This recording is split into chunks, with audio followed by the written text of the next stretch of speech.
Hello, hello. Happy Monday, May 9th, 2011. I hope everybody had a wonderful Mother's Day yesterday.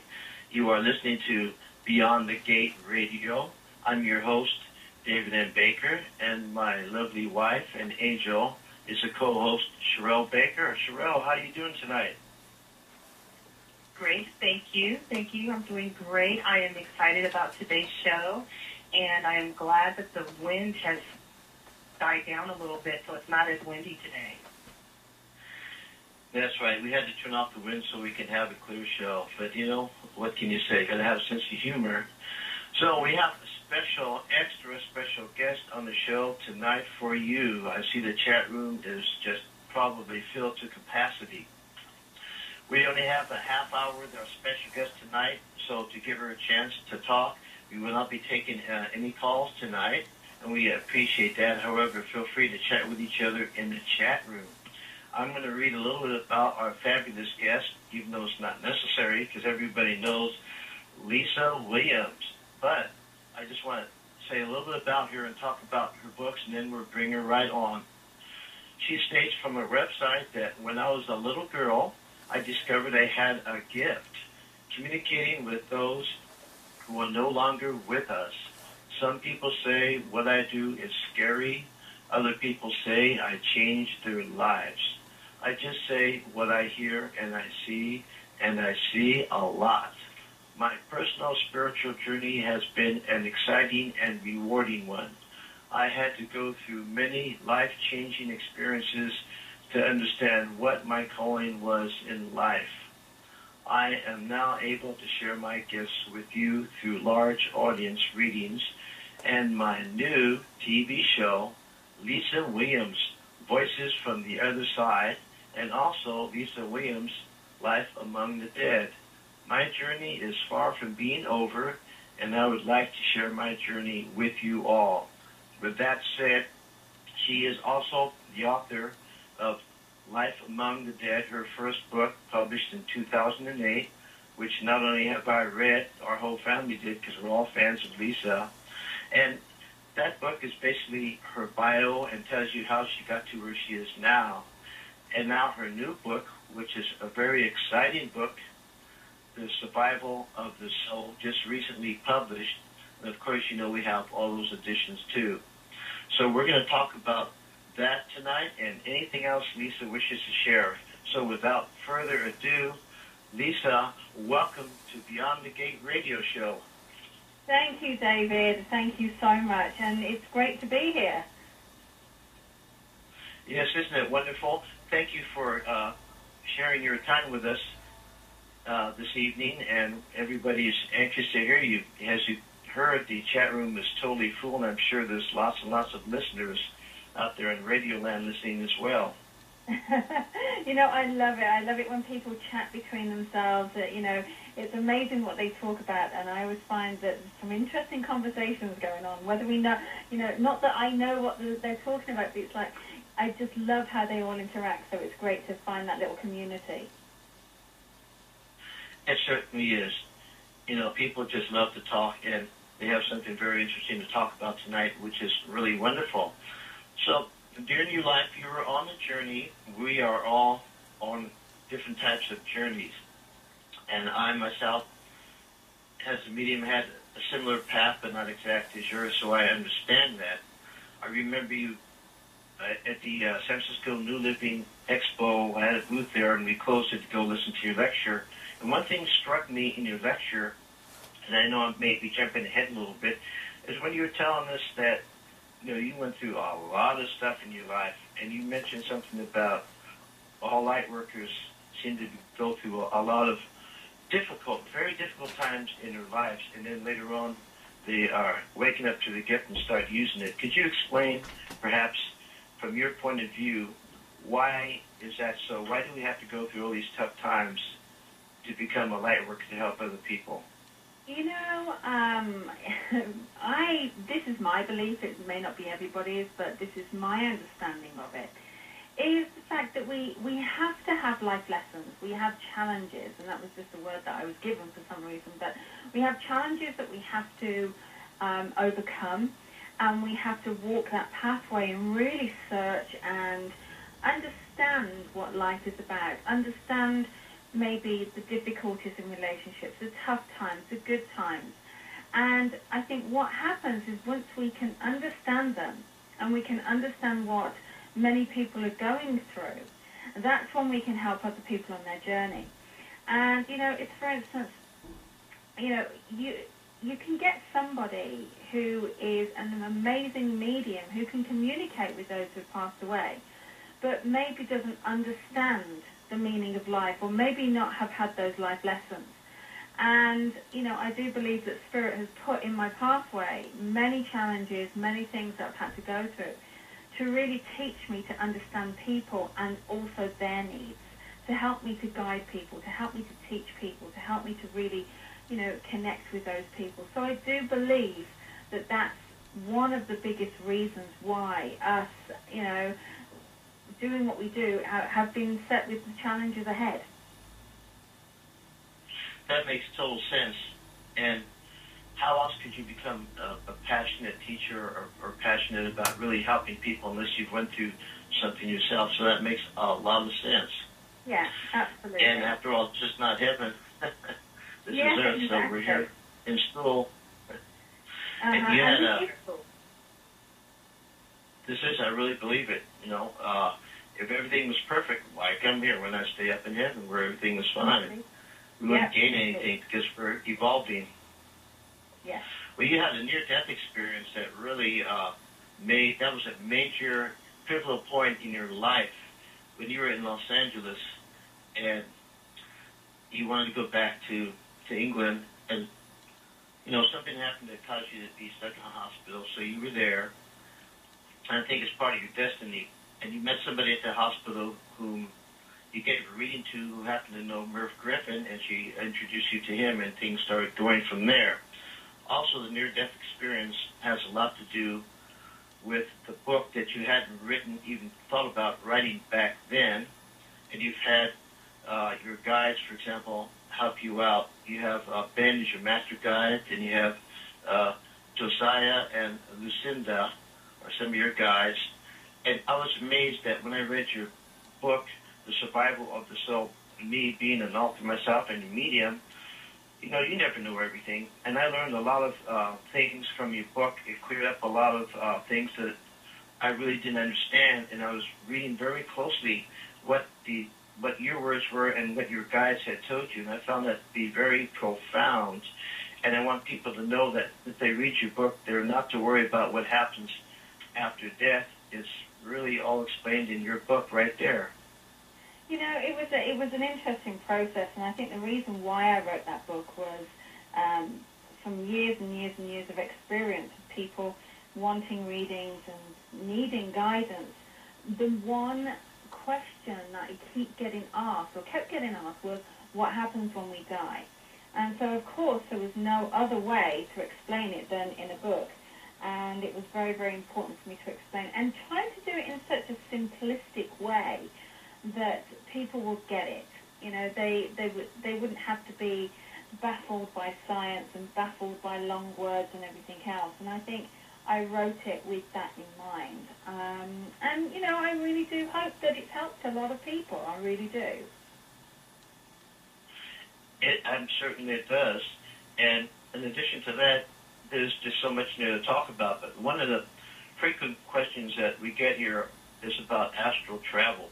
People want to know if they're really, go anywhere in their dreams, or do they just sleep? Do they astral travel? And how come they received a call from a friend and said that they had a dream about her last night and explained a little bit about the circumstances?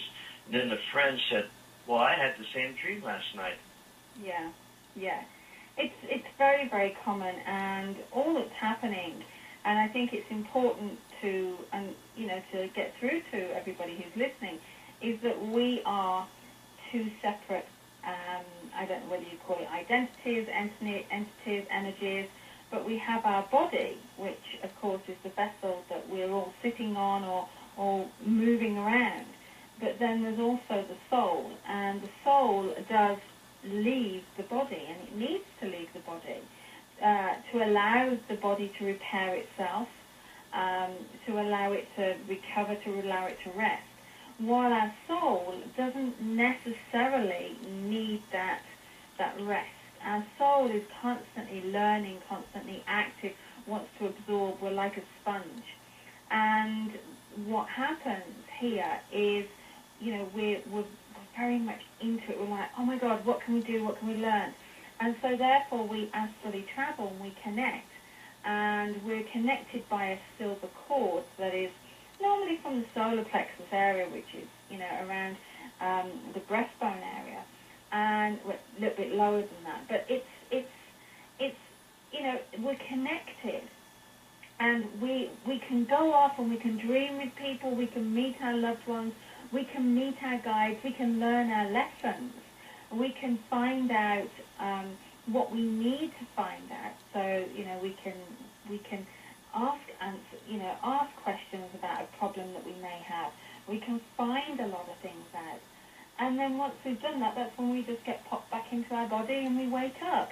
But astral travel is something that we not always consciously remember. And, people will say, oh, I don't go anywhere, I'm just, once I'm asleep, I'm dead to the world. And it's like, no, you do. You go away and you're off in your own little land, you go and do what you need to do. So it's important for people to realize that. I totally understand, and I suppose a lot of reasons why some people don't remember the dreams. Perhaps they could train themselves to do that, but the soul is larger than the body. When it goes back in the body, it's distorted, so it's kind of hard to remember but bits and pieces of the dreams. And as far as going out of the body, one time I remember I had something very important that was coming up at the end of the week, and I had no clue what to say. And I had a dream about going to my guides and talking, and then when that day came, I suddenly had an answer. Like, I forgot about the dream, but where did this answer come from? It's amazing. I could have never have thought that it was something important, and it really helped me out. So I suppose that's just a small piece of why we astral travel. It really makes a lot of sense. Yeah, absolutely. And, we need to do it for our own soul. We need to, we need to connect with other people. We need to connect with other like-minded people as well. So, yeah, it's good for us. It is. And you had some other stories and experiences and knowledge that you passed on to us. One of them is a lot of people are worried. Well, if I'm going to die, or did my son, when he died in a car accident, did he, suffer a lot of pain in the accident when he died? And you explain that in your book. What do you say to that, Lisa? It depends really on how that person died, but I understand what people go through. People, they want to know if they're going to meet that person, their son. And absolutely, because they're part of your family, they're part of your soul connection. And so they'll be waiting for you, and be watching over you. But also, if they have passed in a tragic accident, for instance, the soul will simply, it knows when it's going to happen. And our spirit guides have been preparing us for this and everything else. But the soul will get pulled away from our body in almost a nanosecond before the actual body takes the impact. And that's why a lot of people who, maybe have been in tragic accidents and survived, have actually said, I don't remember the accident. And that is because the soul has come out of the body. The body took the impact and, protected the soul, because that's all the body's there for, is to protect the soul. And therefore, then when it's ready, it gets pulled back in. But most of the time, the soul does not realize what's happened, or realizes what's happened, but doesn't take the impact. Of course, there are times, obviously, when you have a long, drawn-out process, maybe a long illness. That's a different matter. But normally the soul's like, please, just let me go. I'm just quite happy just to go. I don't need this vessel anymore. And so it's important for people to realize that the soul needs to go when it has to go. So, I hope that helps many people. I'm sure it does. There's a lot more going on there than people know, and they really shouldn't have to worry about it because we're pretty much well taken care of. And when some people, let's say somebody is on their deathbed, Aunt B is being on her deathbed, and she's going to probably pass over in a day or two now. It's getting that close. And she starts saying, hey, I see my mother and father and my brother and my aunt and everybody in the room say, hey, there's nobody there. You know, you must be getting delirious because you're, you know, about to pass away. But I understand that that's not true. That's not necessarily true. Yeah. You know, it's funny because I've had it where a lot of people have said, you know, my mum was going a bit crazy. She was saying she was seeing my dad and blah, blah, blah. And I'm like, no, she was. And the reason is the souls who are looking after the person who's about to pass are coming forward. They're like a team. They gather around. They support us. And they're like, okay, we're here. We're just waiting for you. We're just going to catch your soul. We're here to greet you. And so all these people that she is obviously seeing are those people that are waiting in line for her, you know, to greet her. Now, it also begs the question, well, how can she see them when they don't have a body? And it's a figment of their, I don't want to say it's a figment of imagination, but it's like they thought project. They project the image of what they used to look like into our dimension, into our world. And so, therefore, we can see them because all it is a thought process. It's just a pushing of that information out there. So, yeah, I mean, there's nothing to worry about. We're guided and completely, you know, helped throughout the whole process. That makes a lot of sense. And if anybody wants to find out more detail about this, please read her book, The Survival of the Soul. It really gets in-depth, and it's really, it answers a lot of questions. Highly recommended. Now, you said something about guided, which brings me to the next question, because I was going to mention guides. So, do we all have guides? And if so, is it, you know, necessary to have guides? You know, we all do. And a lot of people say to me, well, if I have a guide, then why didn't it tell me to, why did I do this and where I should have really done that? And that's when I say, you know what, sometimes you can listen to your guide and sometimes you can't. You don't want to. But yeah, we all have a guide, and we choose our guide before we come to the earth plane, just like we choose our parents, and we choose the situations and the life that we're leading. And so the guides are people who we trust and who have learnt their lessons many, many times. And we say, you know, okay, you learnt your lessons in this. I need to learn my lesson going back to the earth plane. Can you help me? And the master guide will absolutely help you throughout. And they will be there to support you. And you can always go and check in with them and say, okay, how am I doing? And you can do this at night. Am I on the right process? You know, am I doing everything right? And they will help you to make sure that you're on track.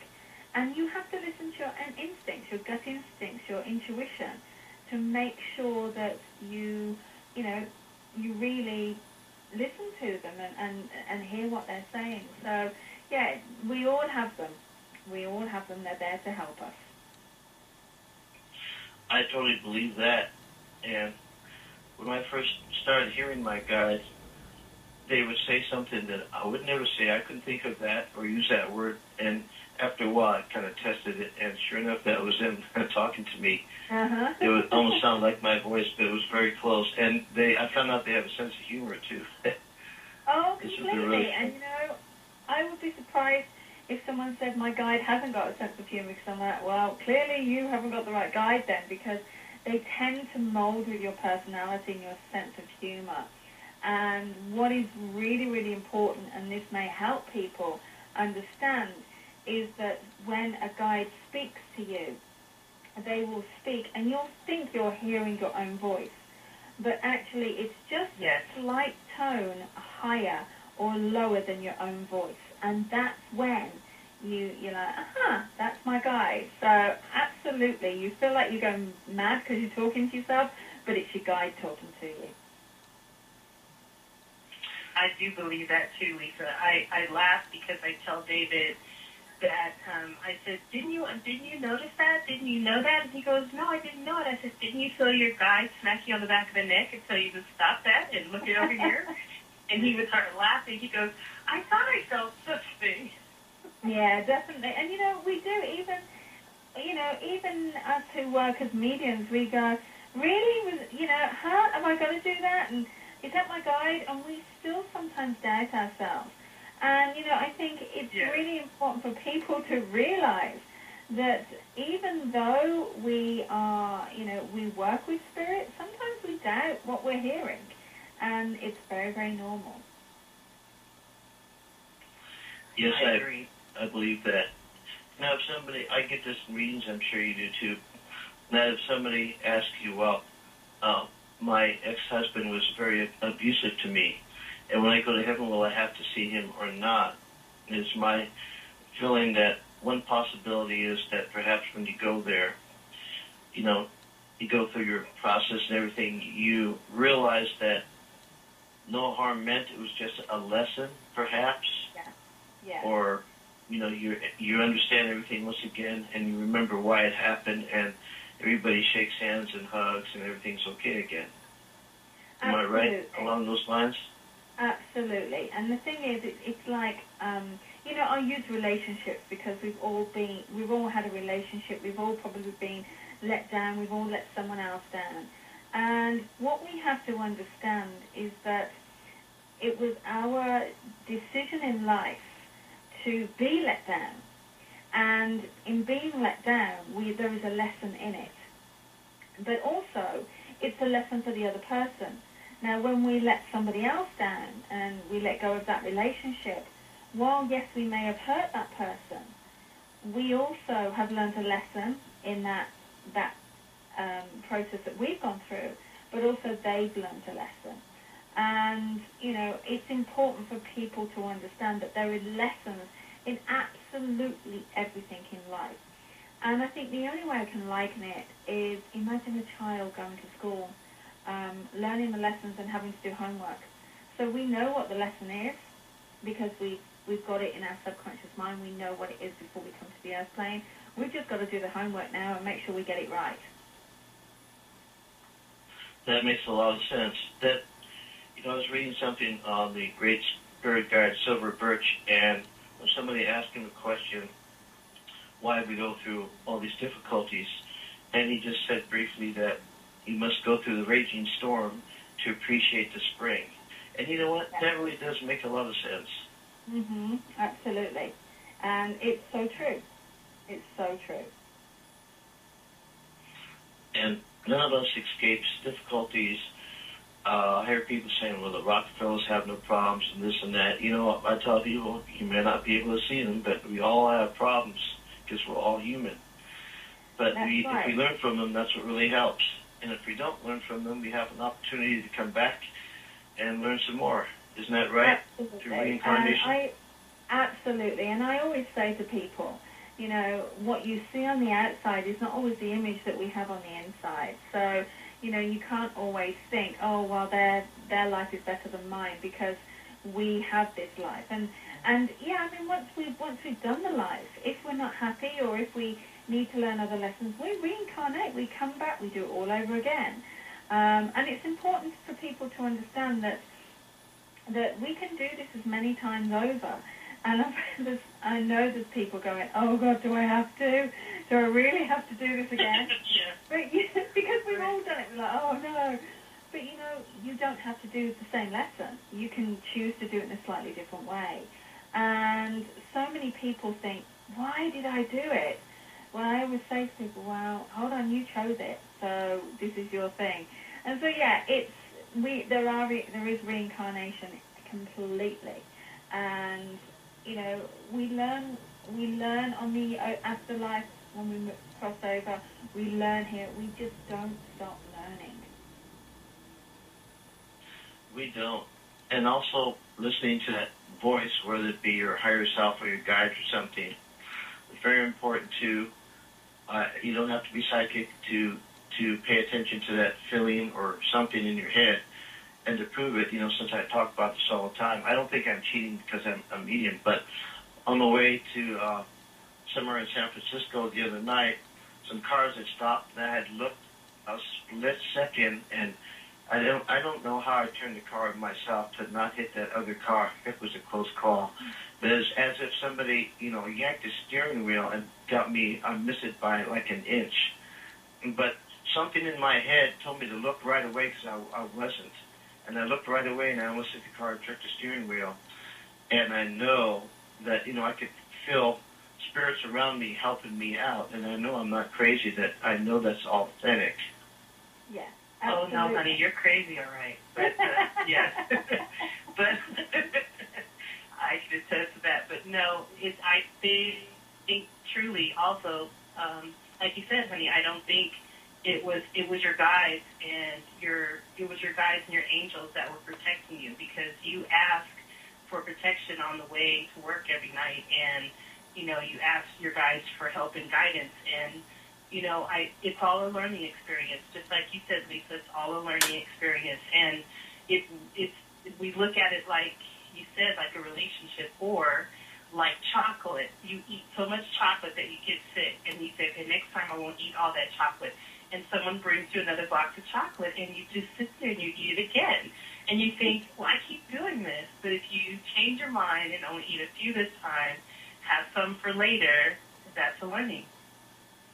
Absolutely. That makes a lot of sense. I love the analogy of chocolate because I'm a chocoholic. So, yeah, I mean, everyone can relate to it. Everyone can relate to that.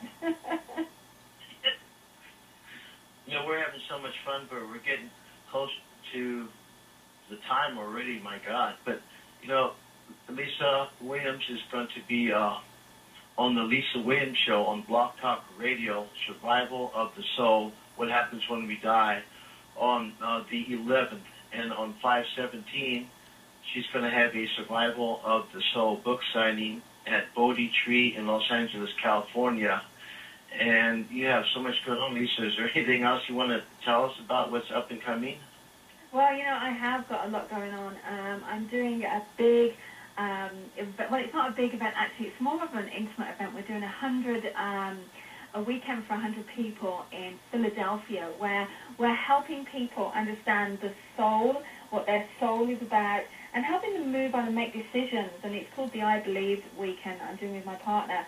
And it really is helping people move through blockages, get rid of negative patterns, and really connecting with who they are, and finding living the life that they want to lead. And so, that's really important. And then I'm going on tour again. I'm just about to launch on some online courses, which will be launching on Wednesday.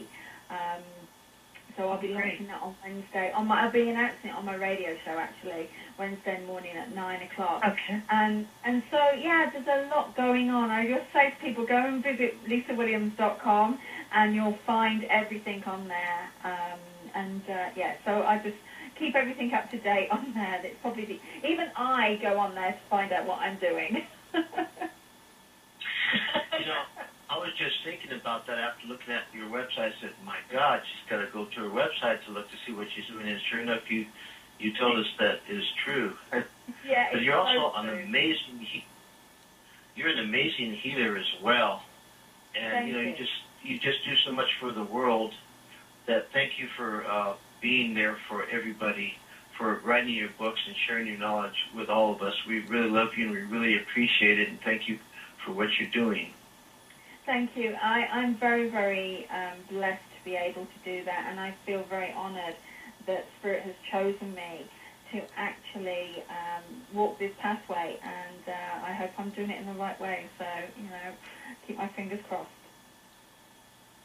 Well, I think millions of people around the earth aren't lying when they say that, yes, you are. So, well, thank you. Yes, definitely. Well, Lisa, it was a pleasure. Thank you for generosity of your time to be on the show tonight. And God bless you. And we'll be looking out for you at lisawilliams.com, on TV, and on the radio. Thank you. And keep up the good work. And, and keep continuing to inspire people. So thank you so much. Our pleasure. Thank you. Thank you so much, Lisa. Have a wonderful night. All right, God bless. Bye-bye. Bye.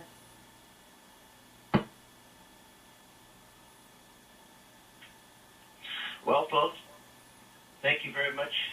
I hope you enjoyed our time with Lisa Williams tonight. She is awesome. We love her.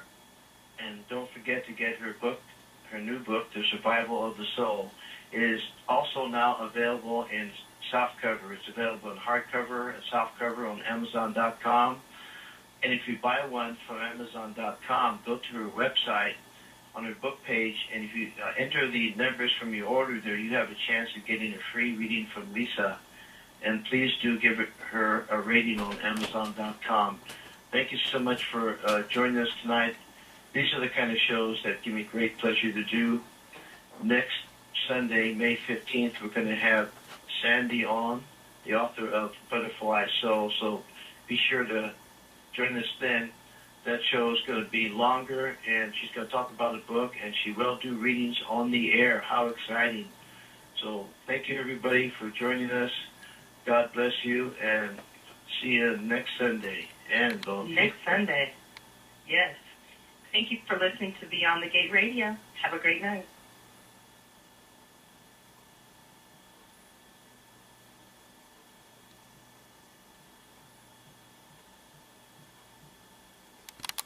What I hear and I see a lot. My personal spiritual journey has been an exciting and rewarding one. I had to go through many life-changing experiences to understand what my calling was in life.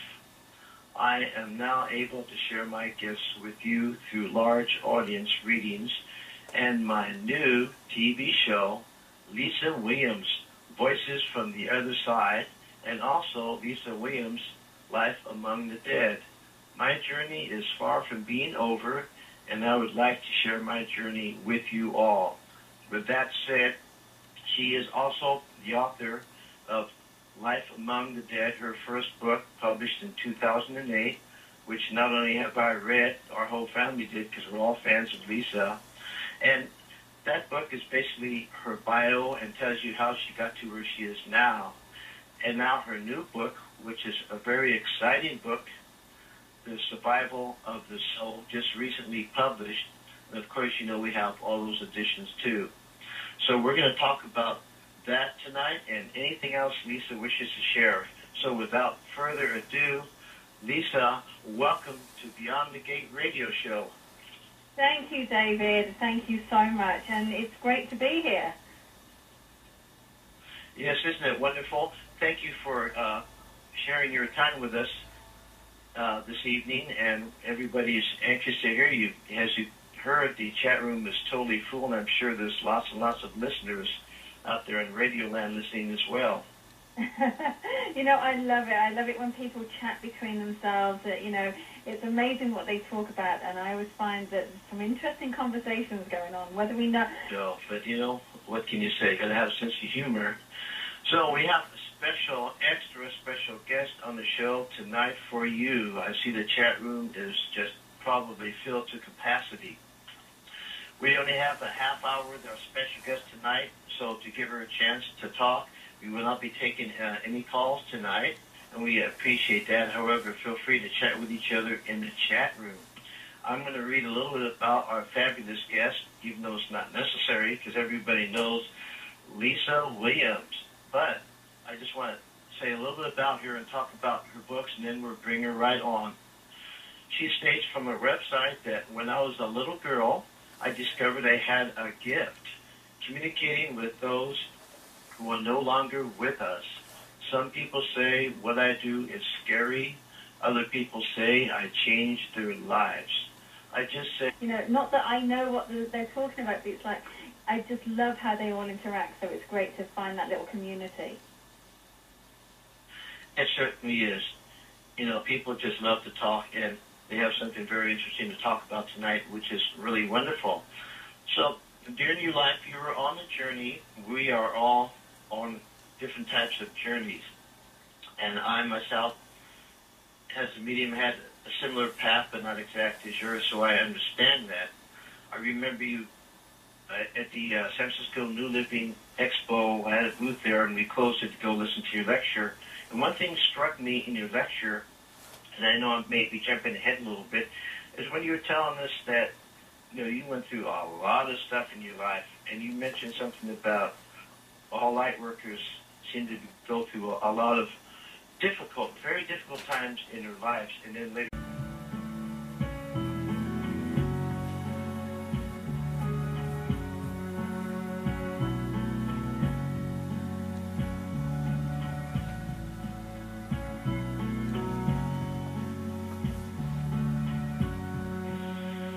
Hello. Happy Monday, May 9th, 2011. I hope everybody had a wonderful Mother's Day yesterday. You are listening to Beyond the Gate Radio. I'm your host, David M. Baker, and my lovely wife and angel is a co-host, Cheryll Baker. Cheryll, how are you doing tonight? Great, thank you. I'm doing great. I am excited about today's show, and I am glad that the wind has died down a little bit, so it's not as windy today. That's right. We had to turn off the wind so we can have a clear